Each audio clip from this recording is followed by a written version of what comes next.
बहारों फूल बरसाओ, मेरा महबूब आया है, मेरा महबूब आया है।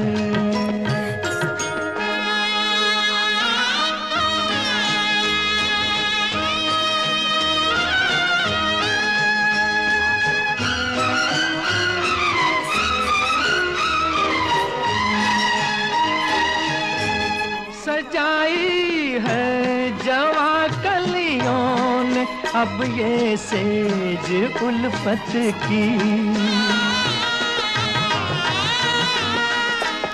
इन्हें मालूम था आएगी एक दिन रुत मोहब्बत की। फजाओ रंग बिखराओ। थोड़ा सा ही चावल का आटा इसमें मैश करेंगे जिसमें क्रिस्पी और करारापन आ जाए। खाने में बहुत अच्छे लगते हैं बच्चों ये, और फायदेमंद भी बहुत हैं क्योंकि अंकुरित है, अंकुरित मूंग है और अंकुरित मसूर है। चना भी मैंने नहीं डाला, चना भी गैस बनाता है। मूंग और मसूर बहुत हेल्दी चीजें हैं, इनकी दाल भी आप खाइए। अब इधर मैंने मूंगफली का तेल गर्म कर लिया, अब इसमें पकौड़ी टाइप के हम टपका देंगे। इनको आप जो आकार चाहें वो डाल सकते हैं। अगर आप हाथ से नहीं बना पा रहे हैं, आप नए बच्चे हो या आप कॉलेज में पढ़ रहे हो, बाहर पढ़ने गए हो, मम्मी पापा से दूर हो, तो एक निर्मा जो दूध आप लाते होगे सवेरे मदर डेयरी वाला, उसका पॉलीथीन में थोड़ा सा छेद कर लीजिए और दाल भर दीजिए और बस कढ़ाई में आराम से टपकाते चले जाइए, आपकी पकौड़ियाँ रेडी। और बहुत बढ़िया सी, ना हाथ गंदा ना सामान गंदा, तो आप पॉलीथीन से भी बना सकते हैं। मैंने तो देखिए घर में, मतलब मैं आंटी हूँ ना, तो मैंने अपने घर में बनाया है अपने हाथ से।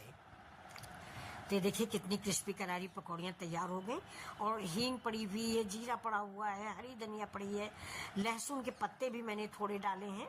गमले में ही 4-6 एक पोटी लहसुन की गाड़ दी थी, तो उसी में लहसुन प्याज थोड़ा थोड़ा हो गया है। अब ये देखिए कैसी लग रही हैं आपको आज की पकौड़ियाँ। ये एक बार जरूर बनाइए बच्चों, प्याज से बहुत अच्छी बनती है। लौकी प्याज आलू सबसे बहुत अच्छी, और पौष्टिक की पौष्टिक, हेल्दी की हेल्दी, बहुत ज़्यादा, और इजी एंड क्विक है। मुश्किल से 5 मिनट का वीडियो है ये। हाँ, दाल भिगोया था रात में। अब ये देखिए ये मेरा अर्जुन की छाल का काढ़ा है। भगोने में 2 कप पानी डालिए और आधा चम्मच अर्जुन की छाल डाल दीजिए, जो बना बनाया मिलता है बाजार में पतंजलि का। वैसे मेरे घर में अर्जुन की छाल का पेड़ भी है भैया, मैं आपको बच्चों दिखाऊं।